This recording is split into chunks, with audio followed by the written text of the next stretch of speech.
88 آیت نمبر 88۔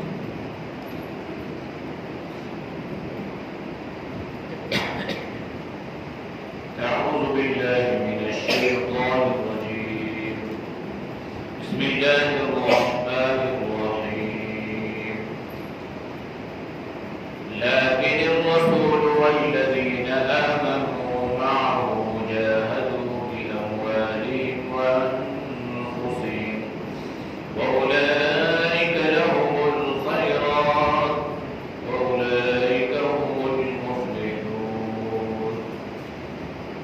أعد الله لهم جنات تجري من تحتها الأنهار خالدين فيها، ذلك الفوز العظيم۔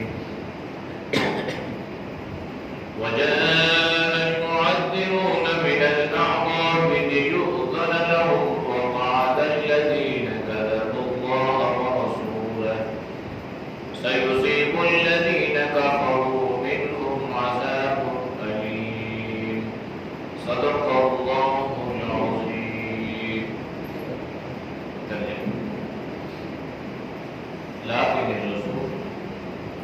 لیکن رسول والذین اور وہ لوگ آمنوا جو ایمان لائے معه اس کے ساتھ جاہدوا جہاد کیا بأموالہم اپنے اموال کے ساتھ وأنفسہم اور اپنی جانوں کے ساتھ وأولئک اور یہی وہ لوگ ہیں لہم ان کے لیے الخیرات بھلائی ہے نیکی ہے وأولئک اور یہی وہ لوگ ہیں ہم المفلحون وہی کامیاب ہونے والے۔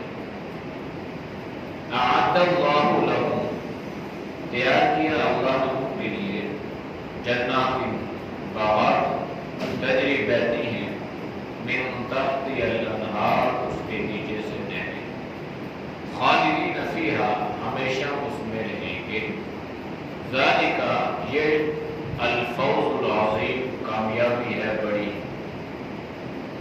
وجاء المعذرون اور آتے ہیں عذر کرنے والے من الاعراب گنوار لوگوں میں سے دیہاتیوں میں سے لیؤذن لهم تاکہ انہیں اجازت دی جائے وقعد الذین اور بیٹھ گئے ان لوگوں کے ساتھ کذبوا اللہ جنہوں نے جھٹلایا اللہ کو ورسولہ اور اس کے رسول، سیصیب الذین قریب پہنچے گا ان لوگوں کو کافر جو منکر ہیں منہم ان میں سے عذاب علیم دردناک عذاب۔ آیات کا ماتبل آیات کے ساتھ ربط اور تعلق یہ ہے کہ اللہ نے ان لوگوں کی مذمت بیان فرمائی جو لوگ بغیر کسی شرعی عذر کے غزوہ تبوک میں نبی کریم صلی اللہ علیہ وسلم کے ساتھ شریک نہ ہوئے بلکہ وہ اپنے گھروں میں بیٹھے رہے اور اسی پر وہ اپنے آپ کو کامیاب تصور کرتے رہے اور پھر وہ یہ کہتے رہے کہ ہم جو اپنے گھروں میں بیٹھے ہیں تو یہ ہمارے لیے بہتر ہے بھلا ہے، اب رہ گئے وہ لوگ جو سفر کی شوق ان کو برداشت کر کے جائیں گے۔ تو فرمایا اصل حقیقت یہ ہے کہ ان لوگوں پر ان کے دلوں پر اللہ نے مہر لگا دی ہے، یہ سب سے بڑی بدبختی ہے۔ جب دل پر مہر لگ جاتی ہے تو اس کا نتیجہ یہ ہے کہ انسان دنیا سے گمراہی کی حالت میں رخصت ہوتا ہے اور انسان کے لیے پھر توبہ کے دروازے بند ہو جاتے ہیں، اسے توبہ کی توفیق بھی نصیب نہیں ہوتی۔ اسی لیے نبی علیہ السلام نے فرمایا کہ جب انسان گناہ کرتا ہے تو اس گناہ کی وجہ سے اس کے دل پر ایک سیاہ نقطہ لگ جاتا ہے، پھر اگر وہ توبہ کرے، رجوع اللہ کرے، آوازاری کرے، استغفار کرے، اللہ سے معافی تو اللہ اس سیاہ نقطے کو ختم فرما دیتا ہے، گویا اللہ دل کو صاف کر دیتا ہے۔ لیکن اگر اس نے ایک گناہ کیا، سیاہ نقطہ لگ گیا، پھر توبہ نہ کی، پھر گناہ کیا، پھر گناہ کیا، یہاں تک کہ گناہ کرتے کرتے کرتے اس کا سارا دل سیاہ ہو گیا، جب سارا دل سیاہ ہو جائے تو پھر یہ سمجھیے گا کہ اللہ دل پر مہر لگا۔ اب آپ اس کو سمجھائیں گے، بات سمجھ میں نہیں آئے، بالکل سیدھی سادی آسان سی بات جو ہے اس کے لیے سمجھ اس کو نہیں آئے گی، اور انسان حیران ہوگا کہ بھائی یہ کیسا مسلمان ہے۔ تو اصل میں ہے یہ ہے کہ اللہ نے ان کے دل پر مہر لگا دی، اور پھر جب پورا دل سے ہو جائے تو پھر انسان کو توبہ کی توفیق نصیب نہیں ہوتی۔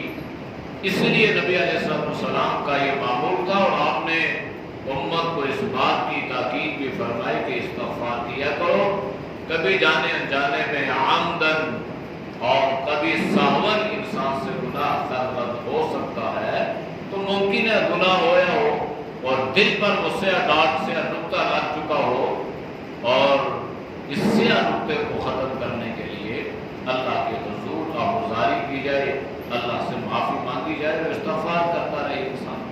تو اللہ نے ان لوگوں کا ذکر فرمایا وَطُبِعَ عَلَىٰ قُلُوبِهِمْ فَهُمْ لَا يَفْقَهُونَ، یہ وہ منافقین ہیں جن کے دل پر اپنی گناہوں کی وجہ سے ان کے دلوں پر اللہ نے مہر لگائی۔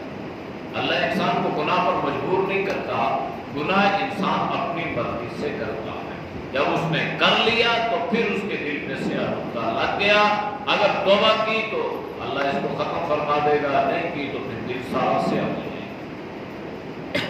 پھر اللہ نے تفصیل فرمایا لیکن رسول صلی اللہ علیہ وسلم بھی، والذین، اور وہ لوگ بھی، آمنو، جو ایمان لائے، آپ صلی اللہ علیہ وسلم کے ساتھ خالی ایمان نہیں لائے بلکہ ایمان لانے کے بعد ایمان کے تقاضے بھی پورے کیے، اور ایمان کے تقاضوں میں سے اس وقت سب سے بڑا تقاضا جو تھا وہ جہاد فی سبیل اللہ کا تھا۔ نماز انفرادی عبادت ہے، زکوٰۃ حج یہ انفرادی عبادت ہے، جہاد فی سبیل اللہ یہ اسلام کی شان ہے، اور یہ اجتماعی عبادت ہے۔ اسلام کی عظمت کو برقرار رکھنے کے لیے نبی کریم صلی اللہ علیہ وسلم بنفس نفیس میدان جہاد میں نکلتے ہیں، میدان عمل میں آپ جاتے ہیں، کبھی آپ کو اذیت پہنچتی ہے، کبھی تیر لگتے ہیں، کبھی آپ پر پتھروں کی بارش ہوتی ہے، اور کبھی آپ کا سر مبارک لہو ہوتا ہے، اور کبھی آپ کے دندان مبارک شہید ہوتے ہیں۔ اب کائنات کا عظیم ترین نازک خوبصورت انسان میدان عمل میں اس لیے نکلا کہ کہیں امت اس عمل سے محروم نہ رہ جائے۔ اس لیے اللہ نے فرمایا کہ وہ لوگ جو آپ کے ساتھ ایمان لائے اور ایمان کے تقاضے انہوں نے پورا کیے، اور سب سے بڑھ کے تقاضا یہ تھا جاہدوا باموالہم وانفسہم۔ دو چیزیں ہیں جو اسلام کی عظمت یا اسلام کی بلندی کا ذریعہ بنتی ہے۔ ایک یہ ہے کہ انسان اپنی جان کو اللہ کے راستے میں قربان کر دے، مجاہد بن جائے۔ یہ جہاد بھی نفس ہے کہ اپنے نفس کے ساتھ جہاد کیا اور اپنی جان کو ہتھیلی پہ رکھ کے اللہ کے راستے میں قربان کر دیا۔ اب دنیا میں انسان کو سب سے قیمتی جو متاع ہے، جو سامان ہے، وہ اس کی اپنی جان ہے۔ تو جب یہ اپنی جان اللہ کے راستے میں قربان کر رہا ہوتا ہے تو اس کا مقصد یہ ہے کہ اس کو جان عزیز نہیں ہے، اس کو اللہ کا دین عزیز ہے۔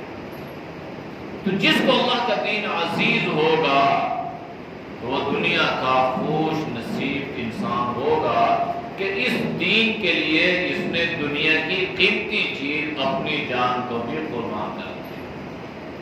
وہ انفسہم، اور دوسرا جو چیز ہے وہ ہے جہاد بالمال، مال کے ذریعے سے جہاد کرنا۔ اور آپ جانتے ہیں کہ غزوہ تبوک میں نبی علیہ السلام نے دونوں چیزوں کی تاکید فرمائی تھی، بھائی جو نکل سکتا ہے وہ نکلے، اور گھر میں جس کے پاس جو کچھ بھی ہے، جس کو اللہ نے جو موقع، جو استعداد عطا فرمائی ہے، آج وہ اللہ کے راستے میں خرچ کرے۔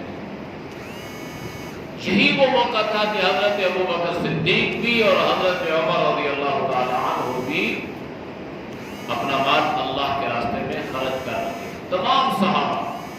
لیکن حضرت عمر کی ہر جگہ یہ خواہش ہوتی تھی، یہ حسرت تھی کہ میں ابو بکر سے بڑھ جاؤں نیکیوں میں، اور یہ جائز ہے، یہ حرص کرنا جائز ہے کہ میں کسی سے عمل میں نیکی میں بڑھ جاؤں۔ قرآن کریم میں فاستبقوا الخیرات وسارعوا الی مغفرۃ من ربکم، کہ نیکیوں میں سبقت حاصل کرو، ایک دوسرے سے کرو۔ تو حضرت عمر رضی اللہ تعالی عنہ اسی غزوہ تبوک میں ان کے ذہن میں یہ بات آئی کہ آج مجھے موقع ہے کہ میں ابو بکر سے آگے بڑھ جاؤں، لیکن مال بھی زیادہ دیا، ابو بکر نے مال بھی کم دیا، لیکن پھر بھی حضرت ابو بکر رضی اللہ تعالی عنہ سے آگے بڑھ نہ سکے۔ وجہ کیا تھی؟ وجہ یہ تھی کہ بالفرض ایک آدمی کی جیب میں 1 روپیہ ہے اور ایک کی جیب میں 100 روپیہ ہے۔ اب 100 والے نے 50 دے دیے، 50 تو پھر بھی اس کے جیب میں ہے، اور 1 روپے والے نے 1 روپیہ جو اس کی جیب میں تھا، جو اس کا کل متاع تھا، کل سامان تھا، اس نے 1 روپیہ نکال کے اللہ کے راستے میں دے دیا۔ اگرچہ یہ 50 کے مقابلے میں کم ہے، لیکن اگر اس حیثیت سے دیکھا جائے تو یہ بہت زیادہ ہے کہ اس نے اپنا کل متاع اللہ کے راستے میں صرف کر دیا۔ تو حضرت ابو بکر رضی اللہ تعالیٰ عنہ نے سب کچھ دے دیا، اور حضرت عمر نے آدھا مال اللہ کے راستے میں دیا۔ تو یہ جہاد بھی مال ہے۔ کبھی جہاد فرض عین ہو جاتا ہے، کبھی جہاد فرض کفایہ رہتا ہے، لیکن جہاد بالمال جو ہے نا، یہ ہر زمانے میں، ہر دور میں، ہر وقت یہ چلتا رہتا ہے، کیونکہ اسلام کی سربلندی، اسلام کی عظمت کے لیے اللہ نے اور بھی بہت ساری ایسی چیزیں ہیں جو دنیا میں جاری و ساری فرمائی ہیں، تو ان میں مال کا خرچ کرنا یہ جہاد بالمال ہے کہ انسان اپنے نفس سے مقابلہ کرے، اپنی محنت کی کمائی، اپنی مشقت کی کمائی، اور شب و روز جو وہ محنت کرتا رہا، وہ اس کمائی میں سے اللہ کے راستے میں مال کو خرچ کرے۔ اس کو جہاد بالمال کہا گیا، اور یہ جہاد بالمال ہر مسلمان کو کرنے کا موقع اللہ عطا فرماتا ہے۔ مدارس ہیں، مجاہدین ہیں، اسی طرح کئی اور دین کے ایسے مواقع ہیں، مسجدیں آباد ہو رہی ہیں، تو یہ ساری کی ساری چیزیں جہاد بالمال میں داخل ہیں۔ وَأُولَٰئِكَ لَهُمُ الْخَيْرَاتُ، اللہ نے فرمایا یہی وہ لوگ ہیں جن کے لیے خیرات۔ خیرات سے مراد وہ خیرات نہیں ہے جو آج کل درباروں میں یا گھروں میں لوگ تقسیم کر کہتے ہیں جی کیا خیرات ہے۔ اس خیرات سے مراد بھلائی ہے، نیکی ہے۔ اللہ نے فرمایا کہ یہی وہ لوگ ہیں اصل میں جن کے لیے اللہ نے نیکیوں کو مقدر کر دیا، جن کے مقدر میں اللہ نے یہ نیکیاں، یہ بھلائیاں لکھ دی، اس لیے اللہ نے فرمایا خیرات۔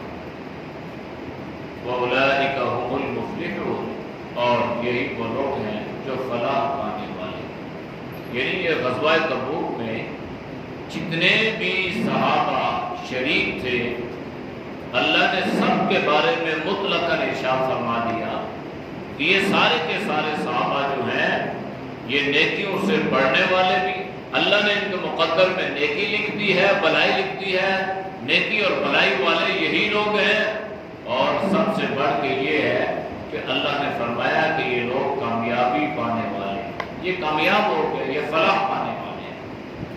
تو صحابہ کو اللہ نے کامیاب قرار دیا۔ لہذا بات کا مورخ اگر یہ لکھے کہ صحابہ نعوذ باللہ ناکام ہوئے، تو اس کی تاریخ قرآن کریم کی آیت کے مقابلے میں ایک مچھر کے پر جتنی بھی حیثیت نہیں رکھتی۔ تاریخ کی کیا حیثیت؟ اصل تاریخ تو اللہ کا قرآن ہے جس میں سچ ہے، جس میں حق ہے۔ لہذا جب ہم تاریخ پڑھتے ہیں اور بالخصوص ان لوگوں کی تاریخ جنہوں نے حضرات صحابہ رضی اللہ عنہ پر طعن و تشنیع کیا، تو پھر انسان جو ہے اس کا ایمان ڈگمگانے لگتا ہے۔ اب ایسی چیزیں تاریخ میں حضرات صحابہ کے بارے میں ایسا تبرہ کیا گیا کہ الیاذ باللہ، تو بھائی اس تاریخ کی کیا حیثیت ہے؟ ہمارے لیے سب سے معتبر تاریخ اللہ کا قرآن، محمد رسول اللہ صلی اللہ علیہ وسلم کا فرمان، اس سے بڑھ کے کوئی تاریخ نہیں۔ لہذا تاریخ اگر صحابہ پہ تبرہ کرے اور صحابہ کو ناکام کہے اور اللہ کا قرآن صحابہ کو کامیاب قرار دے، تو تاریخ کو ردی ٹوکری میں ڈالیں اور قرآن کی آیت پہ عمل کریں۔ اعد اللہ لہم، یہ وہ خوش نصیب لوگ ہیں جن کے لیے اللہ نے تیار کیا ہے جنات، جنت، باغات، تجری من تحتها الانہار، ایسی جنت ہے کہ اس جنت کے نیچے اللہ نے نہر کو جاری فرما دی، خالدین فیہا، ہمیشہ اللہ اس جنت میں ان لوگوں کو جو نیکوکار ہیں، صحابہ ہیں، نبی کریم صلی اللہ علیہ وسلم کی اطاعت کرنے والے ہیں، فرمایا کہ ہمیشہ جنت میں رہیں۔ یہ جو اللہ قرآن کریم میں ہمیشہ کا لفظ ذکر فرماتے ہیں کہ خالدین فیہا، اور کئی فرمایا خالدین فیہا ابدا، ہمیشہ تا الآباد، تو جس سے مراد یہ ہے کہ آخرت کی جو زندگی ہے نا وہ ہمیشہ کی ہے، اور اس کے مقابلے میں جو دنیا کی زندگی ہے یہ فانی ہے، یہ ہمیشہ کی نہیں۔ اگر دنیا کی زندگی ہمیشہ کی ہوتی تو حضرت نوح علیہ السلام کو موت نہ آتی، اس لیے کہ اتنا لمبا عرصہ، لیکن پھر بھی اللہ نے انہیں یہ دنیا کا سفر ختم ہو اور آخرت کے سفر پہ روانہ ہو۔ اس لیے دنیا اور دنیا میں ہونے والی ہر چیز فنا ہے، ہر چیز فنا ہونے والی ہے۔ دنیا خود بھی ناپائیدار ہے اور اس میں جو چیزیں ہیں وہ بھی ناپائیدار ہیں۔ انسان کو اللہ نے مٹی سے بنایا اور مٹی فنا ہونے والی ہے، اور جو چیزیں اللہ انسان کو عطا کر رہا ہے وہ بھی فنا ہونے والی ہے۔ ما عندکم ینفد وما عند اللہ باق، ما عندکم ینفد، جو آپ کے پاس ہے یہ رہنے والا نہیں ہے، وما عند اللہ باق، اور جو اللہ کے پاس آپ نے بھیج دیا ہے وہ رہنے والا ہے۔ مال خرچ کیا، اللہ کے پاس بھیج دیا، وہ باقی رہنے والا ہے۔ دنیا میں اعمال کیے پہلے، وہ اللہ کے پاس بھیج دیے، وہ باقی رہنے والے ہیں۔ پیچھے مال چھوڑا، اربوں خربوں ڈالر چھوڑ دیے، فرمایا کہ یہ ہمیشہ رہنے والا نہیں۔ ذالک الفوز العظیم، فرمایا کہ یہ بڑی کامیابی ہے۔ اب اللہ نے ایک ذہن سازی بھی فرما دی کہ ہم مسلمان ہیں تو ہم یہ سمجھتے ہیں کہ ہماری کامیابی دنیا کی یا تو عزت ہے، دنیا کی دولت ہے، دنیا کا عہدہ ہے، دنیا کا منصب ہے، مال و متاع ہے، اور ہمارا یہ کنسپٹ اور یہ طریقہ کار، یہ سوچ اور یہ فکر ہے کہ میرے پاس بہت دولت آ جائے، بڑے بڑے محلات میرے پاس آ جائیں تو میں کامیاب ہو جاؤں گا۔ تو اصل کامیابی یہ نہیں ہے، کامیابی اس چیز کا نام ہے کہ ایمان کی حالت میں اللہ موت عطا فرمائے۔ دنیا کی زندگی جیسے تیسے ہے، بادشاہ بھی گزار رہا ہے، فقیر بھی گزار رہا ہے۔ ایک بادشاہ نے اپنے محل کی کھڑکی سے دیکھا کہ دور ایک فقیر جو ہے وہ سو رہا ہے، رات کو دیکھتا رہا، اور یہ بادشاہ حیران رہا کہ یہ ان پتھروں پہ اور اس جگہ اسی طرح یہ سو رہے۔ تو صبح ہوئی تو اس بادشاہ نے اپنے درباریوں سے کہا کہ بھائی اس کو پکڑ کے لاؤ میرے پاس۔ اس کو پکڑ کے لایا گیا اور اس سے پوچھا تو بھائی تیری رات کیسے گزری؟ ہمارے پاس تو یہ ایسے ایسے خوبصورت قسم کے بستر، درب و نازک گدے، ایسے میٹرس اور ایسے ایسے بیڈ، پھر بھی سکون چین اور راحت نہیں ہے، اور یہ پتھروں پہ سو رہا ہے۔ تو فقیر نے بڑا عجیب جواب دیا، کہنے لگا بادشاہ سلامت، کچھ رات کا حصہ تجھ سے بہتر گزرا اور کچھ تیرے ہی جیسا گزرا، کچھ تجھ سے بہتر گزرا اور کچھ تیرے جیسا گزرا۔ بادشاہ نے پوچھا وہ کیسے؟ کہنے لگا جو اللہ کے ذکر کی اللہ نے توفیق عطا فرمائی، جو عبادت کی اللہ کا ذکر کیا، وہ حصہ مجھ سے بہتر گزر گیا۔ اور جب میں سو گیا، جب انسان سو جائے تو اسے کیا پتا ہے بستر کس پہ سو رہا ہے، اپنی جگہ پہ ہے، دوسرے کی جگہ پہ ہے، وہ کس جگہ پہ سو رہا ہے، مہنگا بیڈ ہے، سستا ہے، بستر کون سا ہے۔ بس نیند ایسی چیز ہے کہ اس کو جہاں آئے۔ کہنے لگا یہ حصہ جو میں سویا نا، تو بھی سو گیا، تو بھی غافل ہو گیا، تجھے بھی پتہ نہیں چلا مہنگے پہ ہے سستے پہ ہے، میں بھی سو گیا، مجھے بھی پتہ نہیں چلا، راستے میں پڑا ہوں، پتھروں پہ پڑا ہوں جیسے۔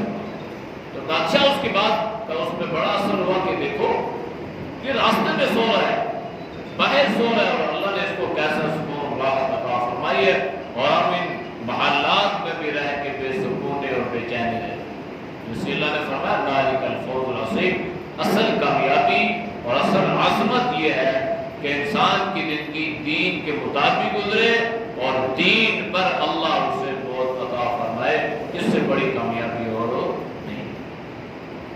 وجاء المعذرون، اور آتے ہیں آپ کے پاس یہ عذر کرنے والے۔ سب سے پہلا جو منافق آیا تھا جد بن قیس، نبی علیہ السلام سے عذر کرنے لگا کہ مجھے کچھ تقاضے ہیں، میں آپ کے ساتھ جا نہیں سکتا، دل بڑا چاہ رہا ہے، کوشش بڑی کر رہا ہوں، لیکن گھریلو تقاضے اور اس طرح کے بہانے جیسے بندہ تراشتا ہے نا دوسرے کو امپریس کرنے کے لیے، تو اس نے اللہ کے نبی نے فرمایا کہ یہ آیا ہے۔ آپ کو کیا پتا تھا کہ اس کے بعد لائنیں لگ جائیں گی اور سارے منافقین جو ہے اس کے نقشے قدم پہ چل پڑیں گے؟ تو اس آئے اور اس نے عذر کی، تو اس کے پیچھے اور لوگ بھی آنے لگے۔ تو اللہ نے ذکر فرمایا وجاء المعذرون، اور آئے آپ کے پاس عذر کرنے والے، من الاعراب، ان گنوار لوگوں میں سے۔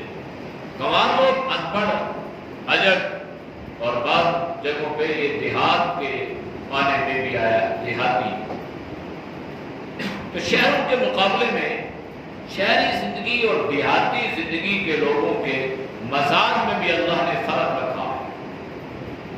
شہری زندگی کے جو لوگ ہیں، شہری جو لوگ ہیں، ان کا مزاج تحمل والا، برداشت والا، اور دیہاتی لوگوں کے مزاج میں سختی ہے، تشدد۔ تو اللہ نے قرآن میں بیان فرمایا الاعراب اشد کفرا ونفاقا، بڑے سخت ہیں۔ تو آج بھی اگر ہم قرآن کی آیت کا عملی جو ہے وہ ثبوت دیکھنا چاہیں تو ہم شہروں میں بھی رہتے ہیں، دیہاتوں میں بھی جاتے ہیں، تو ہمیں اس کا بخوبی اندازہ ہوتا ہے کہ کتنا فرق جو ہے یہ پایا جاتا ہے۔ تو اس لیے یہ دیہاتی لوگ آئے، عذر کرنے لگے، لیؤذن لہم، تاکہ انہیں اجازت مل جائے، وہ نہ جائے۔ اچھا بات تو وہ لوگ تھے نا جنہوں نے اجازت طلب کی نہ جانے کی، عذر پیش کیا، اور بعض اتنے ہمدرد تھے، اتنے بڑے منافق تھے کہ انہوں نے آپ کے پاس آنا بھی پسند نہ کیا، اجازت بھی طلب، کہ ہمیں کیا ضرورت ہے ان کے پاس جانے کی، ہماری مرضی جائے نہ جائے، اجازت بھی نہیں۔ وقعد الذین، اور بیٹھے رہے ان لوگوں کے ساتھ، کذبوا اللہ ورسولہ، جنہوں نے اللہ اور اللہ کے رسول کو جھٹلایا، یعنی ان کفار کے ساتھ۔ اللہ نے فرمایا سیصیب الذین کفروا، ان قریب پہنچے گا ان کافروں کو، منہم، ان میں سے جو لوگ ہیں، عذاب علیم، دردناک عذاب۔ تو یہ کافر لوگ دنیا میں بھی اللہ نے ان کو دردناک عذاب میں مبتلا فرمایا، یہ ذلیل و رسوا ہو گئے۔ نبی کریم صلی اللہ علیہ وسلم نے ان کو مدینہ سے، پھر حضرت عمر رضی اللہ تعالیٰ عنہ نے ان کو جزیرۃ العرب سے، یہ سب سے بڑی ذلت ان کو اللہ نے دنیا میں عطا فرمائی، اور آخرت کا ہمیشہ ہمیشہ کا عذاب ان کا مقدر و نصیب ہے۔ نعوذ باللہ من الشیطان الرجیم، بسم اللہ الرحمن الرحیم، لیکن الرسول والذین آمنوا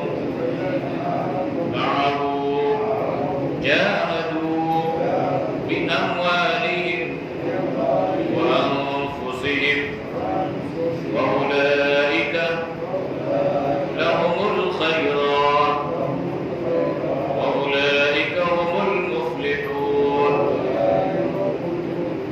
أعد الله لهم جنات تجري من تحتها الأنهار خالدين فيها ذلك الفوز العظيم. وجاء المعذرون من الأعراب ليؤذن لهم وقعد الذين كذبوا الله ورسوله سيصيب الذين كفروا منهم عذاب أليم. الحمد لله رب العالمين والعاقبة للمتقين والصلاة والسلام على خير خلق محمد وعلى آله وصحبه أجمعين. يا الله ہم سب کے سیرت و معاف فرما.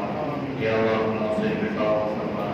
یا اللہ ہمیں عمل کی توفیق نصیب فرما. یا اللہ برے اعمال سے، برے خیالات سے، برے راستوں سے، بری صحبت سے یا اللہ ہم سب کی حفاظت فرما. یا اللہ حاسدین کے حسد سے، منافقین کی منافقت سے، یا اللہ شریر لوگوں کے شر سے اللہ تو ہم سب کی حفاظت فرما. پوری امت کی حفاظت فرما. یا اللہ جتنے دوست با بزرگ یا اللہ تیرے راہ کے لیے دست گناہ سنتے ہیں یا اللہ ان کے سننے کو قبول فرما. یا اللہ تو سب کو صحت ایمان والی لمبی زندگی عطا فرما. یا اللہ